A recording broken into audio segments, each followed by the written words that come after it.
donc, je vais vous présenter rapidement l'appel que vous pouvez aussi voir. Donc, le scope de l'appel, vous pouvez voir aussi sur le site du ministère dans le working programme de travail en fait, de l'infrastructure de recherche. Et donc, là, vous avez d'abord la liste des personnes, qui sont là pour vous aider au sein de vos organismes et donc au ministère. Vous avez la liste des personnes du PCN, point de contact national, et les personnes dans les organismes qui représentent les alliances, mais qui connaissent aussi très bien vos domaines scientifiques. Donc, concernant l'appel, vous avez donc ici l'intitulé de l'hôtel, le scope de l'appel, le scope de l'appel qui dit que en fait l'Europe a besoin des infrastructures de haut niveau et les chercheurs ont besoin d'accès à ces infrastructures qui sont très importantes au niveau national mais aussi au niveau régional. Et donc ce sont les chercheurs académiques et industriels. Et donc le but de l'appel, c'est de assurer l'utilisation optimale et le développement conjoint de ces infrastructures de recherche qui existent à tous les niveaux en Europe. Donc, le plus important pour cet appel, c'est que les infrastructures qui candidatent ou les projets qui candidatent à cet appel doivent faire ça pour la première fois. Donc, ils n'ont jamais reçu le support européen de ce type, ni dans le 7e programme cadre, ni dans le Horizon 2020. Donc, comme vous avez le consortium doit intégrer les infrastructures de recherche principales au niveau donc, européen, national, régional. Vous pouvez intégrer aussi les, les pays européens, mais aussi les pays associés et aussi les pays hors Europe, surtout quand ils proposent des services complémentaires uniques qui ne sont pas, qui n'existent pas en Europe. Donc, le financement et surtout, ici, vous voyez donc les activités qui sont financées par cet appel. Donc, vous avez l'accès transnational, ça peut être aussi l'accès virtuel, qui est aussi financé pour les pays hors Europe. Les conditions, vous voyez ici entre parenthèses, l'accès ne doit pas excéder 20%. Et donc, la coopération entre les infrastructures de recherche, les communautés scientifiques et aussi l'implication des acteurs industriels. Donc, au sein de ce projet, les partenaires doivent prouver que l'on améliorer les services de leur infrastructure aux utilisateurs et ils vont essayer d'harmoniser, optimiser et améliorer les procédures d'accès aux infrastructures. Et donc, le consortium doit faire attention d'utiliser les mêmes règles qui sont inscrites dans la charte européenne d'accès aux infrastructures de recherche. Cette charte, vous pouvez trouver sur le site de l'Europe. Donc, les trois catégories d'activités qui sont mandataires dans cet appel sont les activités de networking, l'accès transnational et les activités de recherche conjointe. Dans les networking activities ici, vous voyez la liste des activités possibles. Ça peut être d'autres types d'activités aussi. Donc, c'est le travail commun entre tous les partenaires du projet, y compris les partenaires industriels et les, les décideurs et les financeurs de vos projets. L'accès transnational ou virtuel euh, doit être coordonné au sein de votre projet. Euh, donc, ça peut être un accès, comme on a dit, accès physique. Les gens se déplacent pour venir travailler dans vos infrastructures de recherche, ou ça peut être aussi un accès virtuel aux bases de données qui sont accessibles via Internet. Et donc, troisième type d'activité qui doit être prise en compte dans votre projet, c'est l'activité de recherche conjointe. Donc, c'est pour améliorer la qualité de vos services, des services qui sont proposés par vos infrastructures qui sont membres de votre consortium. Et donc, ici, vous pouvez intégrer les industriels et les PME pour promouvoir l'innovation au sein de votre projet. Euh, Vous avez aussi une petite liste d'exemples, ce que ça peut être comme activité donc conjointe de recherche. Ça concerne surtout l'amélioration d'instrumentation, par exemple, euh, de techniques différentes concernant euh, les dispositifs numériques qui existent au sein de votre réseau, amélioration d'installation virtuelle aussi, euh, tout ce qui concerne le management de données, euh, donc stockage euh, et, euh, et accès à ces données. Et donc, les, ce type d'activité concernant les services digitaux doivent faire partie de catalogue EOSC que vous trouverez aussi sur le site de H2020. Et donc, la dernière slide de ce que je veux vous présenter, c'est la liste des principes fondamentaux à, à garder en tête quand vous faites votre proposition. Donc, c'est que l'accès doit être proposé aux infrastructures clés qui ont l'intérêt européen. C'est-à-dire que si vous avez 30 infrastructures dans votre projet, vous n'êtes pas obligé d'offrir l'accès à toutes les infrastructures, mais surtout aux infrastructures principales. Les autres infrastructures peuvent participer à- à- au, au- au travail au sein de votre projet. Vous devez faire attention au networking. Vous devez avoir, vous devez travailler à l'amélioration de standardisation de vos données. Vous devez essayer d'avoir les procédures communes d'accès et il faut aussi voir quels sont les standards qui existent déjà euh, dans vos communautés scientifiques et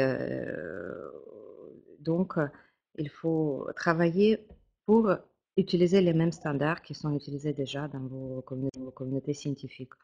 Euh, le plan de management de données est très important. Il faut voir comment vous vous intégrez aussi hum, à l'EOSC, European Open Science Cloud, et aussi vous devez voir quelle est la place de votre projet par rapport à l'espace général européen, tout ce qui existe déjà euh, dans, dans le paysage européen doit être pris en compte. Vous devez montrer la complémentarité de votre projet par rapport aux dispositifs existants. Donc, pour cela, un seul projet par domaine scientifique sera financé et et il faut aussi voir que cet appel euh, est censé de financer tous les projets dans tous les domaines scientifiques. Donc, il n'y a pas de restriction par rapport à certains domaines scientifiques. Et la contribution européenne sera de maximum 5 millions d'euros par projet. Et le budget total pour cet appel est de 115 millions d'euros. Voilà, je laisse la parole maintenant à mes collègues qui vont vous expliquer la suite. Donc, vous allez maintenant rédiger la réponse à l'appel à projet. Vous êtes devant le template, vous avez une partie administrative, une partie scientifique. Mais avant de rédiger la réponse, il est quand même, ce qui est le plus crucial, c'est de bien se poser les bonnes questions quant aux critères d'évaluation et à la notation des évaluateurs. Et c'est l'objet principal de cette partie. Parce que l'évaluation se fait sur la base d'une grille qui comprend 3 items, donc l'excellence, l'impact et la mise en œuvre. Chaque critère est évalué de 0 à 5, la note finale est de 15. Et ensuite, les projets sont classés par ordre de notes et pris selon le budget alloué. Donc en fait, il faut vraiment avoir une très bonne note, se rapprochant le plus de 15 possible finalement. Donc la proposition doit apporter des réponses très claires à ces 5 critères d'évaluation. Donc sur la slide suivante, on vous met en fait l'échelle des notes et ça c'est les évaluateurs reçoivent cette échelle des notes. Donc il faut avoir déjà plus de 3 et puis le maximum de 5 ou de 4,5. Voilà. Donc pour vous aider, on a analysé tous les rapports d'évaluation des différents appels précédents et selon chacun des critères, donc Hélène Veillard, qui a rejoint le PCN depuis septembre 2019, va vous présenter du coup ces 3 critères avec les points positifs et les points négatifs qui ont été relevés par les évaluateurs.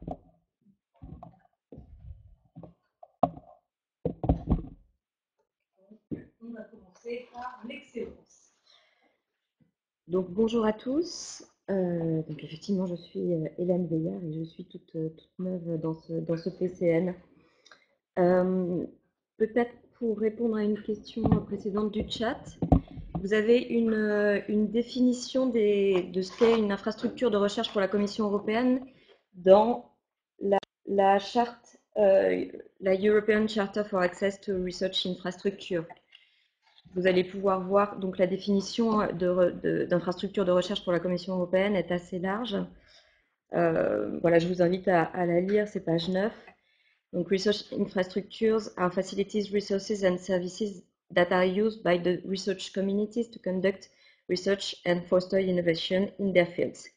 They include major scientific equipment or sets of instruments, knowledge-based resources such as collections, archives and scientific data, infrastructures such as data and computing systems and communication networks, and any other tools that are essential to achieve excellence in research and innovation. They may be single-seated, virtual and distributed. J'espère que ça répond à la question, à une des questions précédentes du chat.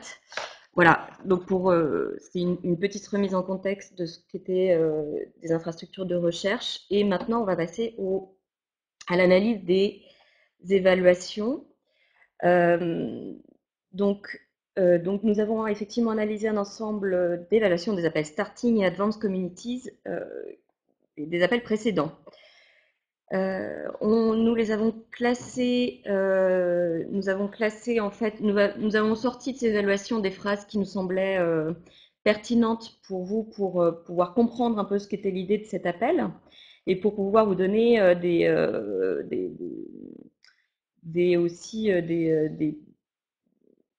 des tips pour pouvoir faire que votre proposition soit vraiment bien écrite. Les exemples de phrases qui sont tirés des évaluations sont en français et en anglais, donc comme ça tout le monde va pouvoir s'y retrouver. Donc nous allons donc les 3 critères. Le premier critère, excellence. Donc vous voyez là, il y a un extrait de la grille d'évaluation fournie aux experts.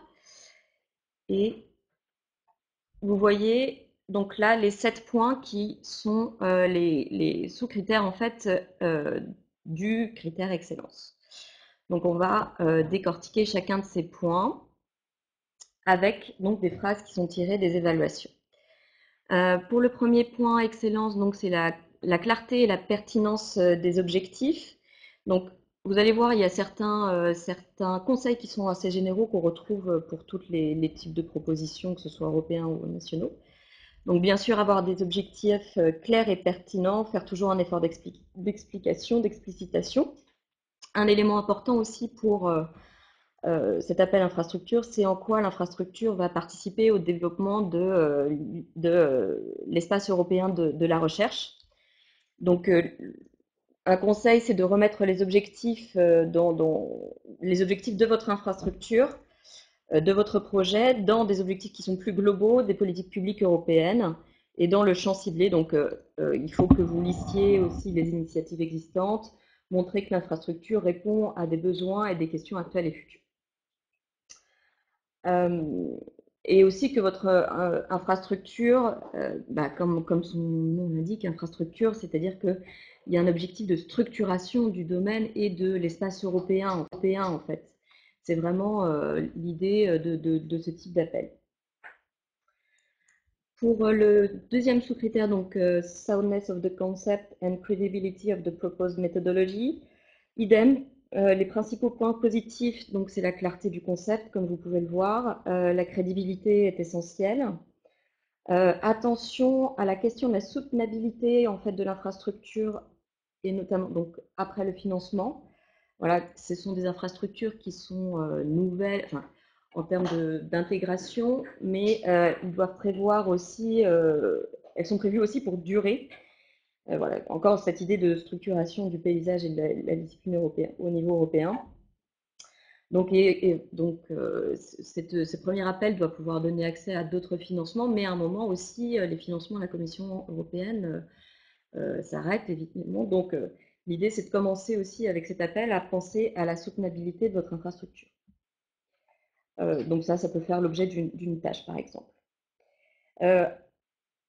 Un conseil donc pour ça, présenter rapidement pour la présentation du concept et de la méthodologie, présenter rapidement donc la structure du projet et puis après avoir une vision un peu globale avec vos work packages qui correspondent. Vous pouvez faire, enfin voilà, c'est un conseil chaque work package peut correspondre à un type d'action qui sont les TA, NA et JRA. Voilà, avec les habituels work package 1 pour le management par exemple. Et faire attention, donc ça va revenir dans les évaluations, faire attention au lien entre les work packages et que ceci ne se superpose pas. Alors, pour ce troisième sous-critère, qui concerne l'état de l'art et l'innovation, le potentiel d'innovation. Alors, comme vous pouvez le voir, il y a beaucoup plus de points négatifs. Donc, il faut faire attention au manque de détails, bien montrer la valeur ajoutée du projet par rapport à d'autres projets déjà financés par ailleurs. Il faut vraiment faire un point exhaustif sur toutes les initiatives qui existent, notamment en termes d'infrastructures, voilà, qui sont déjà financées ou qui sont en demande de financement. C'est vraiment très important. Attention également aux infrastructures qui peuvent être en train de se monter et qui peuvent répondre aussi à cet appel. Donc, vos collègues, voilà, sur le même domaine scientifique par exemple, une des choses à ne pas faire par exemple, c'est d'être en concurrence sur le même appel avec d'autres infrastructures qui ont les mêmes objectifs que vous. Voilà, donc faites attention, regardez bien le paysage régional, national et européen en termes d'infrastructure. Voilà, l'objectif de la Commission européenne, c'est d'éviter les initiatives éparses et de combler les manques de financement en termes d'infrastructures qui répondent à des besoins et à des utilisateurs qui sont très identifiés. Attention également au manque d'impact socio-économique. Comme Elena l'a présenté, les infrastructures ont un rôle très important dans l'impact socio-économique. Donc voilà, il faut que ce soit très bien développé et qu'il y ait des objectifs très clairs. Et puis, enfin, que ce soit aussi dans le cadre. Un conseil général pour la partie ambition du projet.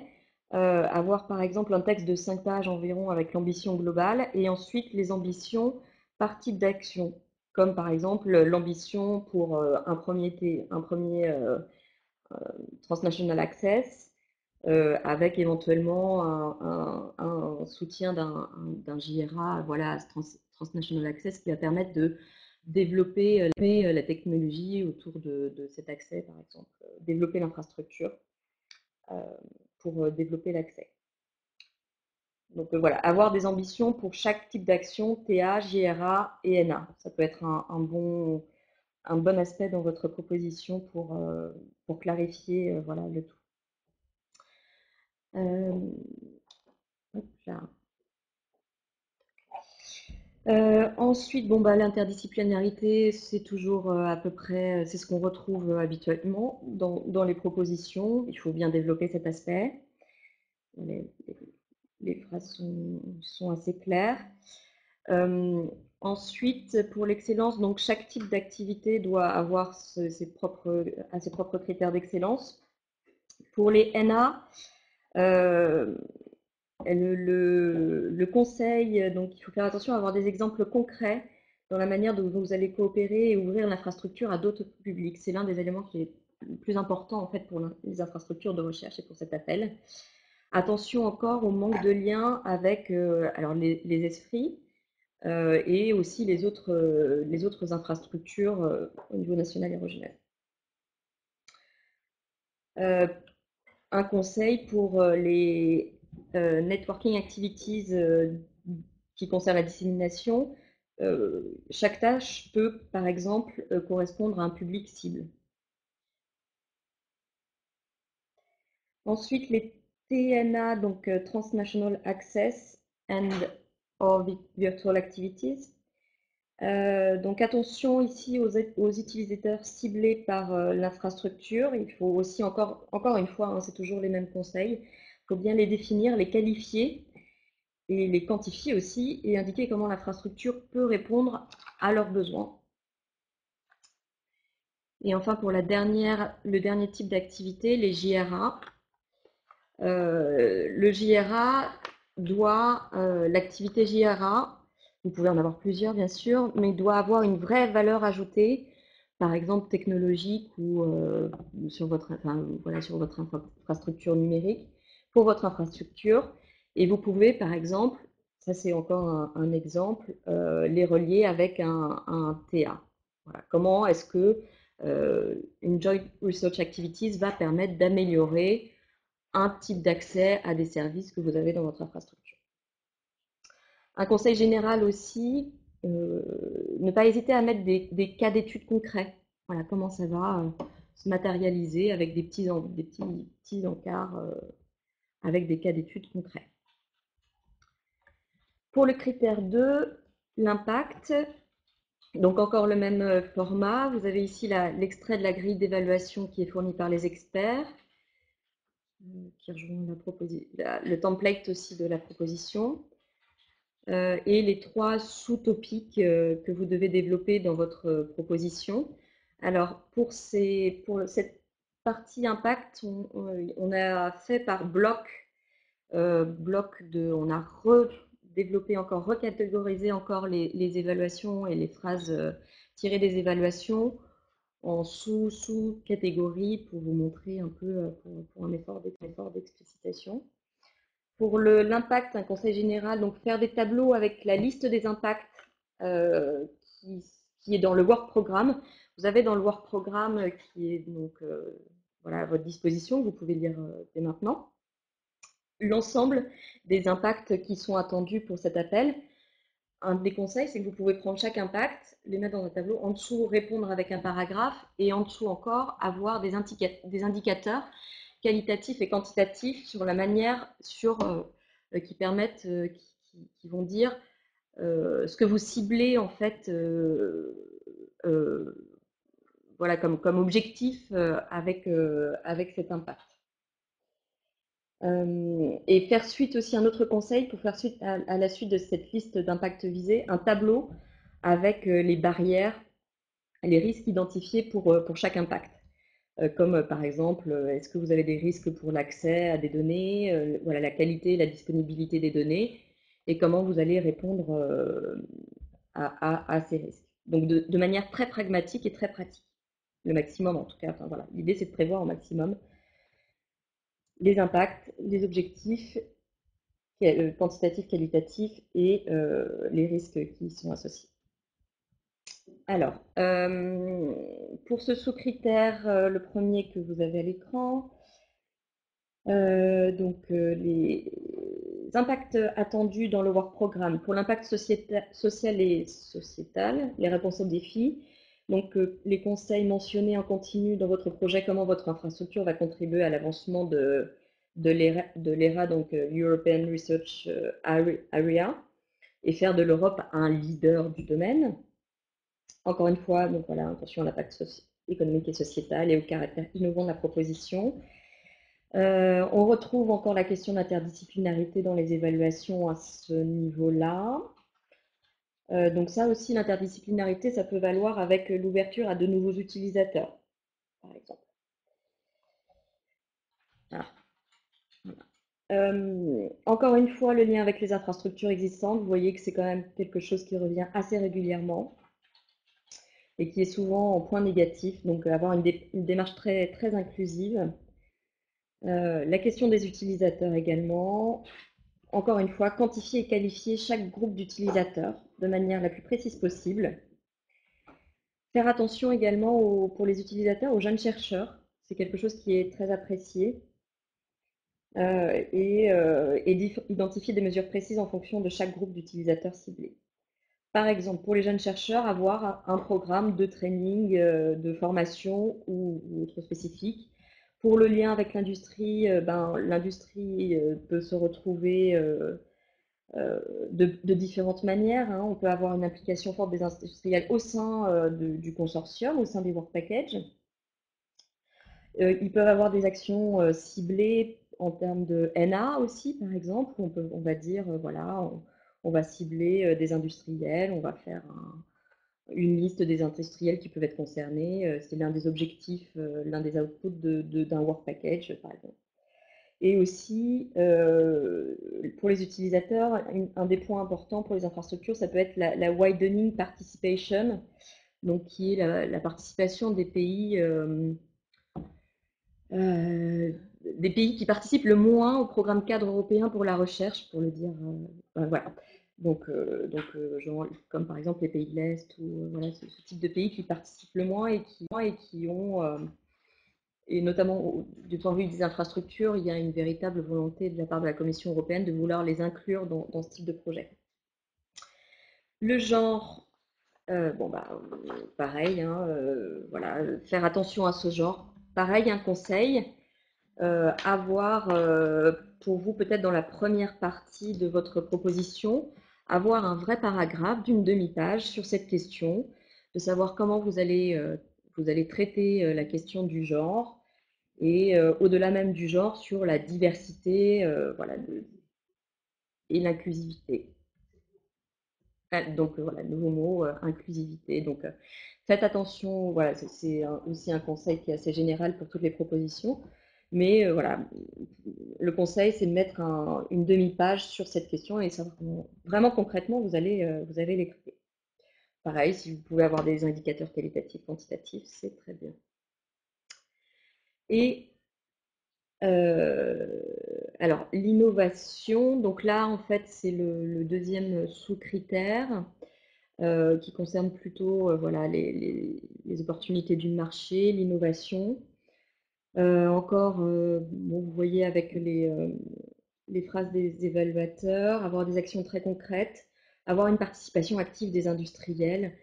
Voilà, par exemple, dans les JRA aussi, hein, je ne l'ai pas mentionné précédemment, mais vous pouvez avoir si vous voulez, je sais pas, développer des algorithmes qui vont permettre à votre infrastructure virtuelle d'être plus performante, et ben vous pouvez peut-être avoir des industriels à ce moment-là. Voilà. Alors, le troisième sous-critère pour l'impact, Donc c'est la qualité de la proposition dans sa capacité à mesurer la dissémination et l'exploitation des résultats du projet. Donc, la communication. Donc vous voyez encore un élément très important, les indicateurs.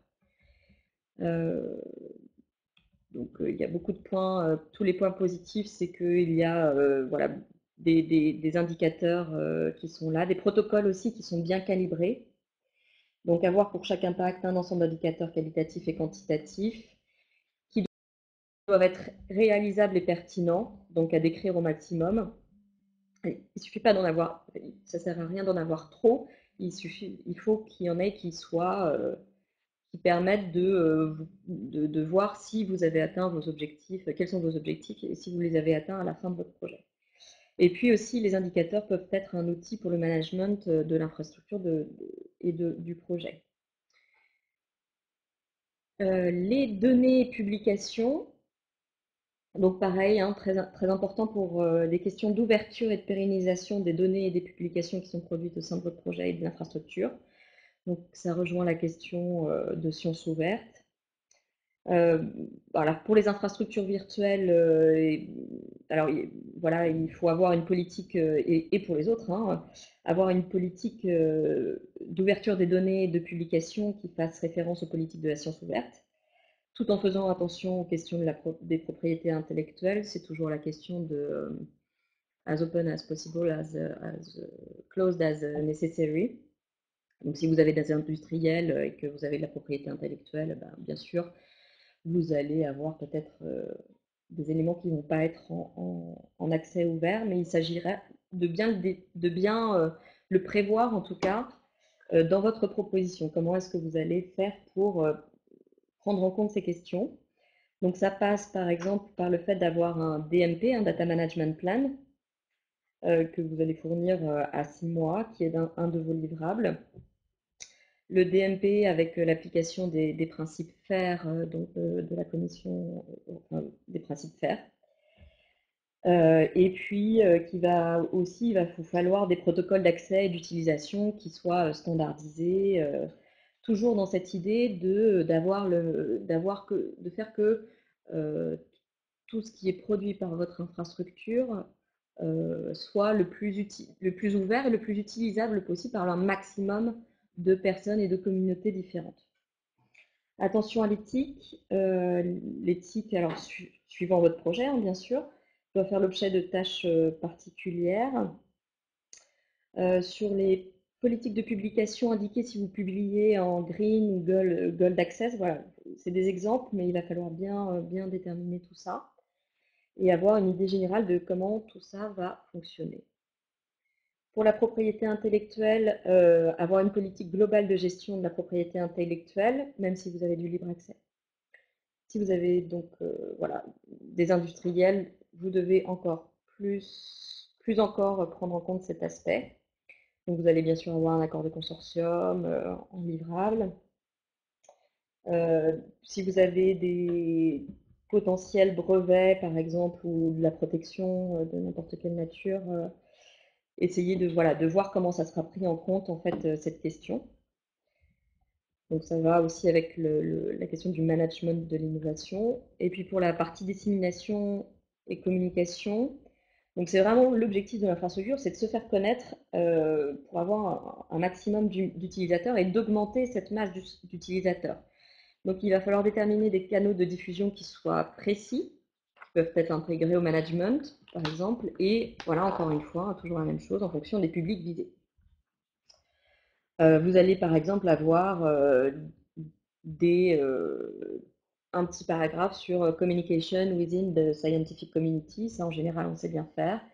Communication with industry, media engagement, policy engagement et par exemple amateur engagement. Voilà. Ça, ce sont des exemples. Et enfin, vous voyez donc sur la formation, on rejoint cette idée de l'implication des jeunes chercheurs dans ce type d'infrastructure. L'objectif de l'implication des jeunes chercheurs, c'est par exemple, ça relie cet objectif de pérennisation aussi de l'infrastructure. On va former des jeunes chercheurs qui vont pouvoir après continuer à prendre le relais au sein de l'infrastructure et puis en termes de communauté d'utilisateurs. Donc la formation, ça doit permettre aussi la diffusion des best practices. Voilà.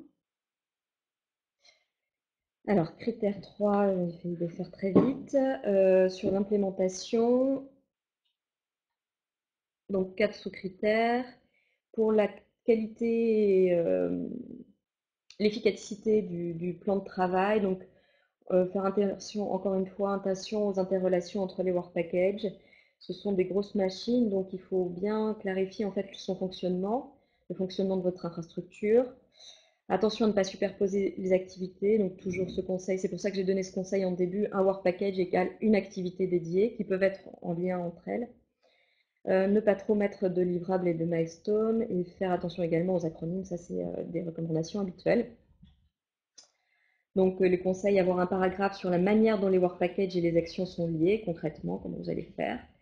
Et voilà, pour chaque work package qui correspond à chaque type d'action, TA, JRA ou NA, avoir une tâche management. Qui est-ce qui va manager dans votre consortium tel TA qui correspond à tel work package.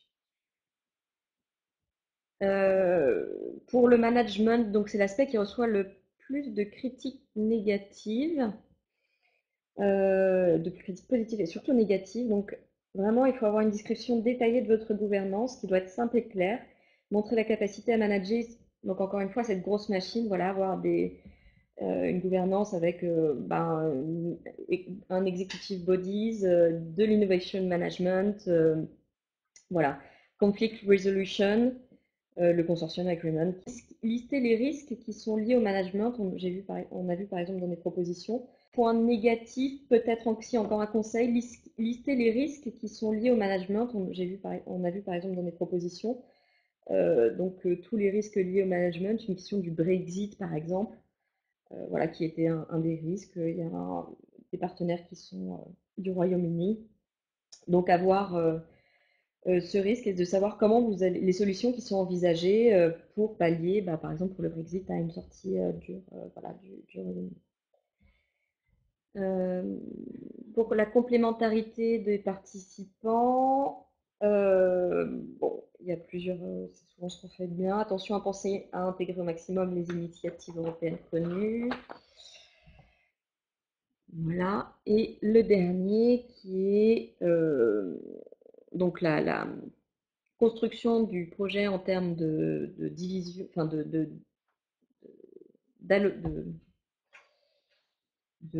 tâches par partenaire et puis voilà la manière dont vous allez construire votre projet. Attention, donc là on le voit bien dans les critiques négatives, attention à bien répartir les ressources financières notamment, qui est une critique qui revient négative qui revient très souvent. Voilà pour la partie d'évaluation des ESR. Vous avez un ensemble de liens avec d'autres documents qui peuvent vous aider. Et je laisse maintenant la parole à Gaëlle. Donc bonjour à tous. L'idée là, c'est de vous faire un bref aperçu de ce que l'on entend par l'accès aux infrastructures de recherche, et notamment qu'est-ce qu'on entend par la question de transnational access et de virtual access, et comment ensuite on peut effectivement le monnayer d'une certaine façon. Quels sont les coûts éligibles dans les cas des transnational ou virtual access. Donc d'abord, excusez-moi, oui, j'appuie pas sur le bon bouton. Ok, pardon. Oui, donc déjà vous avez la définition des infrastructures. Alors c'est une présentation qui a été réalisée par la Commission européenne. Hein. Donc voilà. Donc la définition déjà d'une infrastructure de recherche, comme vous l'avez dit effectivement, Hélène, vous voyez bien que ce sont des facilities, des ressources ou des services. L'idée, c'est utilisé par une communauté scientifique pour mener des activités de recherche et d'innovation dans leur domaine. Donc, ce n'est pas simplement, entre guillemets, des chercheurs qui font de la recherche. Il y a une notion d'accès à des outils pour mener cette activité de recherche. Donc ça inclut donc des grands équipements scientifiques, des ressources, des bases de données qui peuvent être des collections, des archives, des données scientifiques. Vous avez également des infrastructures, vous avez des infrastructures en dur, mais aussi des infrastructures virtuelles. Donc tout ce qui va être relevé des systèmes plutôt informatiques et des réseaux de communication. Voilà, et l'essentiel, c'est effectivement, c'est des outils qui vont vous permettre de faire de l'excellence à haut niveau. Ces infrastructures de recherche, elles peuvent être donc sur un seul site, single site, ou elles peuvent être distribuées entre différents sites au niveau européen ou virtuel. Alors, l'accès aux infrastructures, donc c'est effectivement, c'est question d'accès à ces accès, ça va être pour les activités intégrées, donc c'est aujourd'hui l'objet de notre réunion, mais ça peut être aussi pour des accès à des infrastructures qui sont déjà sur la feuille de route ESFRI, ou des accès des projets d'infrastructures qui sont des infrastructures internationales, OWRI, et puis également des accès sur les infrastructures géantes. À partir du moment où on va avoir à définir un accès. Alors, qu'est-ce qui est nouveau dans la question de ces accès? C'est qu'effectivement, on parle plutôt d'accès virtuel. Il y a eu effectivement une révision un peu de l'article 16 dans le Grand Agreement qui définit finalement la notion qui définit ce qu'on entend par les coûts unitaires. Les coûts d'accès ne sont plus limités à 20% du coût total du projet. Vous avez 3 modes de calcul de ces coûts transnationaux, soit sur la base d'un coût unitaire, soit sur la base d'un coût actuel, soit sur une combinaison des deux, mais on y reviendra ensuite. Voilà, donc ça c'est à peu près, c'est effectivement ensuite, vous allez avoir... je vais vous détailler un peu sur le mode de calcul des coûts, c'est le paragraphe suivant, et puis la différente catégorie des coûts. Comme l'a déjà un peu mentionné Elena, effectivement, vous pouvez avoir des utilisateurs de pays tiers qui accèdent, qui demandent l'accès à vos infrastructures. Il y a juste une condition, c'est-à-dire que l'accès de ces utilisateurs de pays tiers ne doit pas dépasser 20% du nombre total de l'accès que vous allez fournir au titre de votre projet. Voilà. Et puis effectivement, quand il s'agit d'utilisateurs provenant de PME, ils n'ont pas effectivement l'obligation de disséminer les résultats qui auront été générés via l'accès aux infrastructures. Tout ça évidemment pour protéger les conditions de propriété. Voilà. Donc l'accès transnational. Donc en fait, l'idée finalement l'idée de cet accès transnational, ça va être de supporter l'accès aux infrastructures du réseau par l'accès à des chercheurs qui ne sont pas localisés, enfin à des chercheurs pardon, ça va être supporter l'accès de vos infrastructures à des chercheurs qui viennent en fait de différents pays européens. Ce qui est important de noter, c'est que normalement, on soutient l'accès des chercheurs qui proviennent de pays qui ne sont pas celui du pays où se trouve l'infrastructure. Voilà, c'est other than the country where the area is located. D'accord? Donc ça peut être effectivement un accès en personne quand il s'agit de visiter l'infrastructure parce que c'est voilà, c'est effectivement l'accès à des services en remote, plus quand il s'agit de l'accès virtuel. Voilà, donc on vous précise qu'effectivement, si vous avez besoin de mettre en place une formation spécifique qui va expliciter comment on doit accéder à l'infrastructure et donc comment on va pouvoir l'utiliser, ça peut faire partie en fait des services d'accès que vous allez fournir. Par contre, des formations, des écoles doctorales, ou des écoles d'été, ou des séminaires ne sont pas considérés comme faisant partie de l'accès aux infrastructures.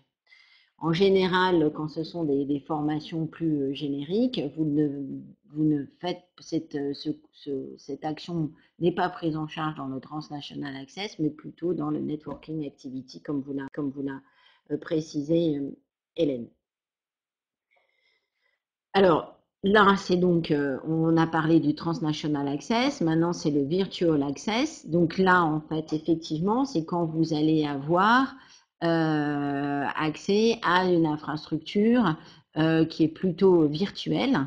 Donc là, vous allez avoir finalement, il va y avoir moins de conditions spécifiques, c'est-à-dire que quand vous allez, pour faire la sélection de vos utilisateurs, vous n'allez pas devoir de monter un panel de sélection de vos utilisateurs. Vous n'allez pas avoir besoin non plus d'identifier ces utilisateurs. Toutefois, si bon voilà, vous pouvez, si vous avez besoin quand même de faire cette identification, bien entendu, si c'est lié à des processus spécifiques d'accès à l'infrastructure, bien entendu, ceci demeure quand il s'agit de questions d'authentification, d'autorisation spécifique, quand c'est des données particulières avec, enfin voilà. Ensuite, il n'y a pas besoin non plus aux utilisateurs de visiter l'infrastructure pour avoir l'accès. Et puis, vous n'avez pas besoin finalement de définir un coût d'accès spécifique. Et toujours pareil, c'est les coûts d'accès, enfin, si vous avez des formations à donner pour l'accès à votre infrastructure, elle sera supportée sous la question, sous l'activité de la networking activity. Voilà.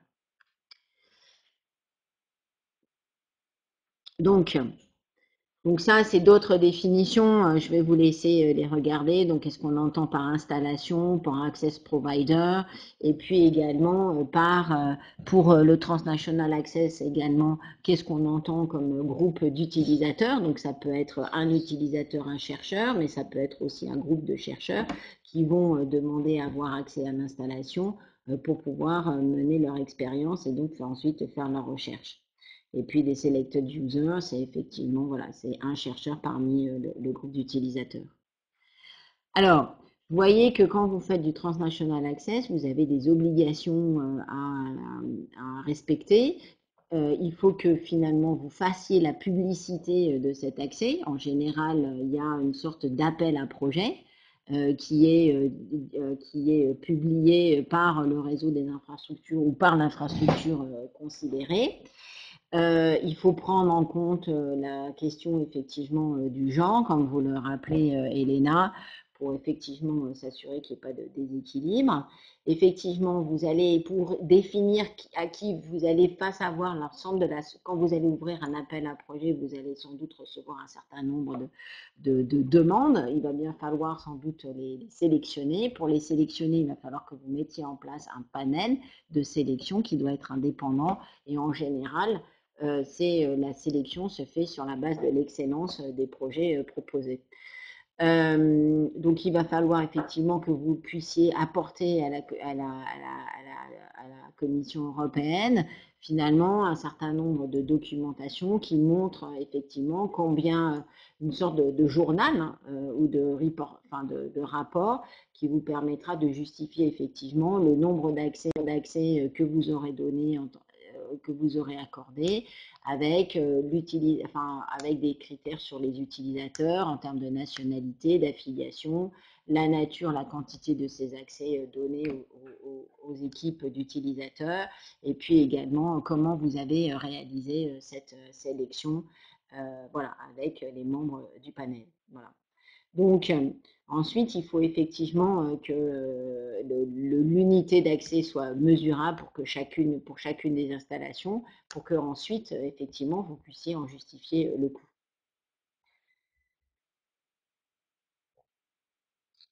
Alors, les conditions donc d'éligibilité, voilà, donc finalement, je reviens un petit peu, ça vous indique qu'effectivement, il faut que le groupe d'utilisateurs, ils proviennent, que la majorité des utilisateurs qui composent ce groupe d'utilisateurs, ils viennent d'un pays différent de celui où se trouve l'installation. Bien évidemment, si vous êtes dans le cadre d'une organisation internationale, d'une organisation soutenue par le JRC, qui est le Joint Research Center, donc qui reçoit des financements de la Commission européenne, ou également si vous avez une entité égale de type ERIC ou d'autres types d'existence légale, vous n'allez pas pouvoir, enfin, vous ne pourrez pas justifier, effectivement, donc vous n'avez pas besoin de justifier de ces questions de nationalité. Et effectivement, quand vous êtes également sur le cas d'un accès en remote, là, vous êtes exonéré de cette obligation. Vous avez les groupes d'utilisateurs donc qui vont devoir, il va y avoir quand même une nécessité qui diffuse finalement les résultats de leur recherche via par exemple des publications qui mentionneront bien l'utilisation de l'infrastructure. Bien entendu, cette obligation de dissémination ou de communication des résultats ne s'applique pas à des utilisateurs ressortissants de PME ou d'industriels. Donc, comme je vous l'ai dit, il y a effectivement une condition pour l'utilisation des pays tiers. Donc, je n'y reviens pas.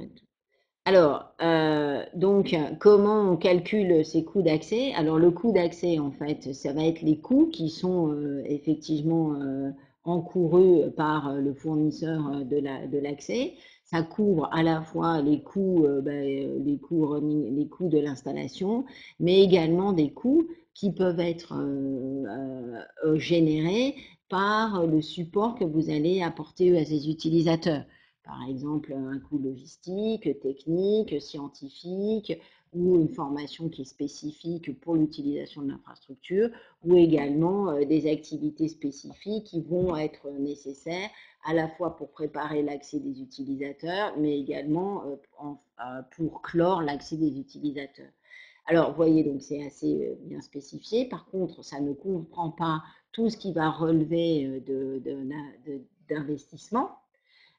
Et également tout ce qui va relever de la question des transports et puis de l'accommodation, enfin des hôtels qui seront finalement encourus, qui seront à supporter par les utilisateurs qui viendront à l'installation.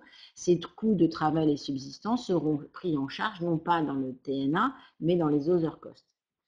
Vous avez trois méthodes en fait pour y rendre compte de vos coûts de transnational access. Vous avez les coûts unitaires qui sont calculés sur la base de coûts d'accès sur une base de coûts d'accès historique. Vous avez des coûts éligibles qui sont des coûts réels et qui sont finalement qui sont encourus pour donner accès au groupe d'utilisateurs, ou alors vous allez en fait avoir une combinaison entre ces coûts unitaires et ces coûts réels.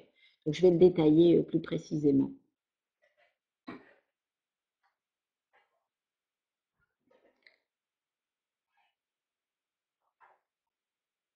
Alors, les coûts unitaires pour le Transnational Access, vous voyez, donc il y a finalement, ça va être une moyenne du nombre total d'accès, moyenne du nombre total annuel d'accès qui est donné à l'installation sur la moyenne du nombre total d'accès qui sont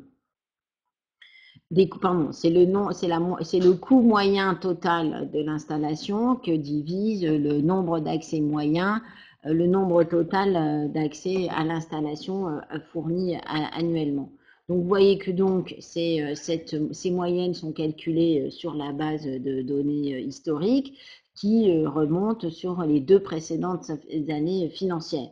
Vous pouvez effectivement avoir vous pouvez, dans les cas justifiés et exceptionnels, vous pouvez avoir finalement qu'une seule année. Par exemple, si dans les 2 dernières années, une des années a été une année de jouvence pour l'infrastructure, vous pouvez effectivement dire, ben voilà, mon infrastructure, les 2 dernières années, elle a été sur une de ces 2 années, elle a été en jouvence. Donc, je ne peux me référer plutôt aux 3 dernières années ou alors qu'à une seule des 2 années dernières. Voilà. Le nombre total d'accès inclut en fait l'unité d'accès qui est annuelle, toutes les unités d'accès annuelles qui ont été données par l'installation, également les accès qui auraient été financés par la Commission européenne dans le cadre d'autres précédents projets. Voilà. Et donc finalement, votre coût d'accès, ça va être l'unité d'accès que vous aurez calculé, donné sur ce projet, que multiplie le coût d'accès unitaire. Alors, le coût d'accès unitaire, vous avez, alors peut-être que, bon, vous avez donc toute une liste en fait de ces direct costs qui sont effectivement éligibles dans le calcul du coût d'accès total. Vous voyez, vous avez des coûts, comme je vous l'indiquais précédemment, qui relèvent d'actes de support administratif, technique ou scientifique. Vous avez les contraintes maintenance. Vous pouvez avoir des consommables, des coûts de consommables qui sont utilisés spécifiquement pour permettre à l'utilisateur d'accéder à votre installation, des contrats d'installation, enfin de gestion de l'installation. Enfin voilà, vous avez la question de l'électricité et de l'eau s'il y a besoin, mais là vous avez l'obligation quand même d'avoir des compteurs pour pouvoir quand même justifier que effectivement c'est bien cette partie-là que vous avez consommée pour l'utilisation de l'infrastructure. Des services généraux s'ils sont effectivement très spécifiques, des coûts de licence, d'utilisation de logiciels, d'une connexion Internet, enfin voilà. Et donc l'ensemble de ces coûts directs. Puis, le calcul des coûts indirects, c'est donc 25% des coûts directs, la règle classique de Horizon 2020, excluant bien sûr les coûts de sous-traitance. Alors voilà, donc là on vous donne un exemple un exemple de calcul. Vous avez 6100 heures d'accès sur une année N-1 et 5900 sur l'année N-2. Donc finalement vous faites la moyenne de ces vous faites donc la moyenne de ce nombre d'heures, et puis sur ces 2 années, et le total des coûts d'accès, vous en avez pour 3,2 millions en année N-1 et 2,8 millions sur l'année N-2. Donc vous faites effectivement la moyenne entre ces deux éléments, et vous voyez que donc votre coût unitaire est de l'ordre de 500 €. Voilà. Alors, les coûts, ça c'était les coûts d'accès unitaire. Maintenant, vous pouvez effectivement choisir plutôt le calcul par des coûts actuels pour vos coûts d'accès transnationaux. Donc là, en fait, ça veut dire que vous allez devoir, c'est bien des coûts qui sont nécessaires pour donner accès pour permettre l'accès à l'infrastructure pour les utilisateurs sélectionnés. C'est des coûts qui vont être encourus durant la durée de vie du projet. Vous avez toujours la même règle de la part de la commission, c'est-à-dire qu'ils doivent être identifiables, vérifiables, enregistrés dans les comptes de votre infrastructure. Donc il faut que vous ayez la capacité d'avoir un cahier finalement ou une méthodologie qui vous permettent de bien apporter ces éléments au moment de la justification. Ils doivent être également raisonnables, justifiables. Bon, voilà, c'est le best value for best use. Donc là-dessus, il n'y a pas de différence. Donc vous voyez ensuite que peuvent contenir le détail de ce que peut contenir ces différents coûts directs, à la fois en termes de personnel, de sous-contrats, de biens et de services.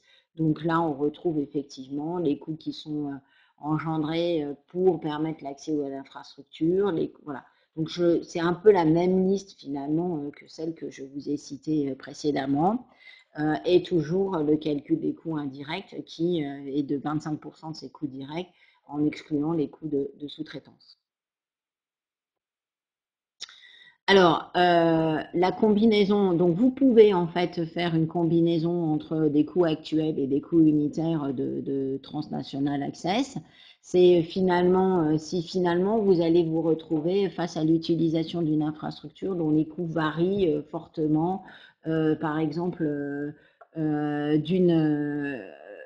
d'un utilisateur à l'autre, si finalement c'est finalement ni l'une ni l'autre n'est véritablement en soi suffisante, et donc ça vous permet en fait de faire une combinaison pour pouvoir ajuster au mieux ce calcul de coût à la réalité des coûts que vous encourez. Voilà. Donc là, par exemple, on vous donne un exemple, c'est le cas, par exemple, dans le cadre des coûts d'observation de données dans l'océan, vous voyez, où il y a effectivement il peut y avoir des variations parce que la location de la station ou le capteur varie en fait d'une année sur l'autre. Voilà.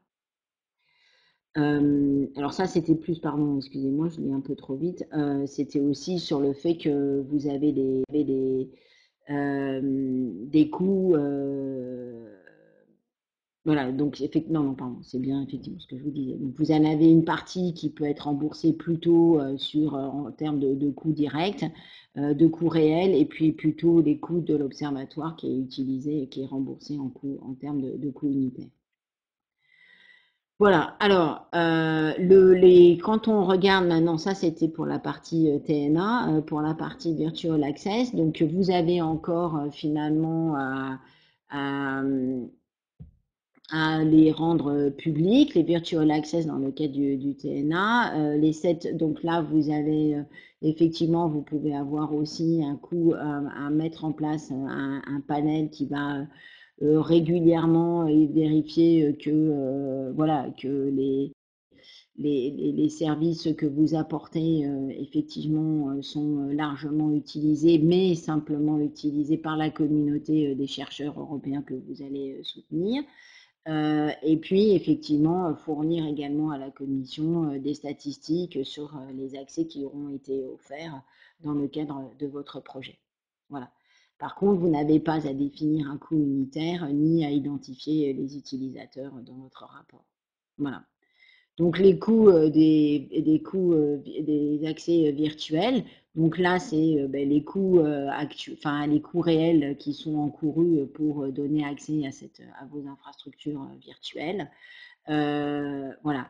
Donc là, vous voyez qu'il faut quand même vous avez toujours la nécessité de bien identifier l'attribution de ces coûts pour qu'ils puissent être éligibles au remboursement. Voilà, donc vous avez toujours les coûts d'opération de l'installation qui peuvent être inclus, également les coûts de support technique ou scientifique et bien entendu tout ce qui relève de l'investissement de l'infrastructure qui est exclu de ce calcul de coût. Voilà, donc vous avez également les coûts actuels, donc c'est nécessaire pour donner accès ce sont des coûts nécessaires pour donner accès à l'infrastructure, voilà, donc qui sont encourus tout le long du cycle du projet. Ils sont identifiables, vérifiables, enregistrés dans vos comptes et effectivement, ils sont justifiables et raisonnables. Voilà, donc là, les coûts actuels pour les Virtual Access, vous avez un peu la même liste que celle que j'ai précédemment décrite pour le Transnational Access.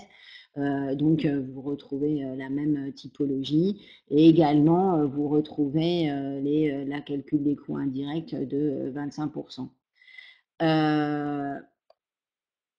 Donc là, par contre, vous avez effectivement, c'est que les coûts qui sont chargés sur votre grande ne peuvent pas être couverts par d'autres types de coûts, par d'autres projets européens. Et si effectivement ces coûts sont pris en charge par d'autres types de financement autres qu'européens, vous devez les déclarer comme recettes. Voilà, donc ça, c'était le tableau qu'on va vous demander de remplir. Alors aujourd'hui, le template de la proposition n'est pas encore disponible, parce que comme vous le savez, l'appel est ouvert au 28 novembre. Donc dès que cet appel sera ouvert, vous pourrez avoir accès au template de la proposition. On a préféré ne pas vous envoyer les templates précédents, parce qu'aujourd'hui, le mode de sélection de l'appel a changé. Le précédent appel était en 2 phases. Il y avait un premier template limité à une 30aine de pages et puis il fallait faire une proposition globale sur le deuxième appel. Donc pour éviter toute confusion et être sûr que vous alliez utiliser le bon template, on a choisi de ne pas vous d'envoyer les précédents modèles. Donc, on vous invite finalement, dès qu'il y a l'ouverture de l'appel, de télécharger ce template. Donc, à partir du 28 novembre, normalement, il doit être accessible. Si vous avez le moindre souci pour y accéder, bien sûr, n'hésitez pas à nous contacter sur l'adresse du PCN Infra, l'adresse générique. Nous vous l'enverrons. Donc, vous trouverez donc ce tableau dans le template sur lequel vous allez effectivement, que vous aurez à remplir quand vous aurez à indiquer quels sont les coûts d'accès, quels sont les accès que vous allez donner dans le cadre de votre projet. Et puis ça, c'est pour le calcul. Alors, désolé, c'est peut-être un peu petit. C'est comment vous allez calculer quels sont les coûts éligibles que vous allez faire rentrer dans le calcul de votre coût d'accès. Voilà, donc ça, c'est effectivement, donc là, vous l'aviez précédemment, c'était dans le cas des TNA, et puis là, vous allez sur le Virtual Access. Voilà, vous voyez, donc c'est assez détaillé. Voilà, donc voilà, j'en ai fini pour cette partie qui est un peu plus aride que les autres. Voilà, donc si vous avez des questions, je pense que mes collègues vous ont répondu au fil du chat. Maintenant, si vous avez d'autres questions, on peut les prendre et peut y répondre, mais compte tenu de l'heure, ce qu'on vous propose, c'est qu'on a répondu au fil de l'eau. Comme on vous l'a indiqué, on va faire effectivement mettre en ligne un FAQ qui vous permettra de revoir un peu les questions qui ont été posées et les réponses qu'on y a apportées. Si vous avez d'autres questions complémentaires, n'hésitez pas à nous contacter via l'adresse générique du PCN. Je laisse la parole. On a quand même dépassé l'heure, donc j'espère que ça a répondu à une partie de vos questions. Bien sûr, là, puisque l'appel ouvre la semaine prochaine, on est là pour répondre à toutes vos questions par mail. N'hésitez pas à nous contacter, à poser des questions. Et je vais peut-être laisser le chat encore 5-10 minutes ouvert pour si vous voulez poser une question sur le chat. Mais sinon, envoyez-nous des mails. On vous envoie les slides que nous venons de présenter ainsi que l'enregistrement très vite, en tout cas avant l'ouverture de l'appel. Voilà, et bien merci d'avoir suivi ce webinaire, et à très bientôt.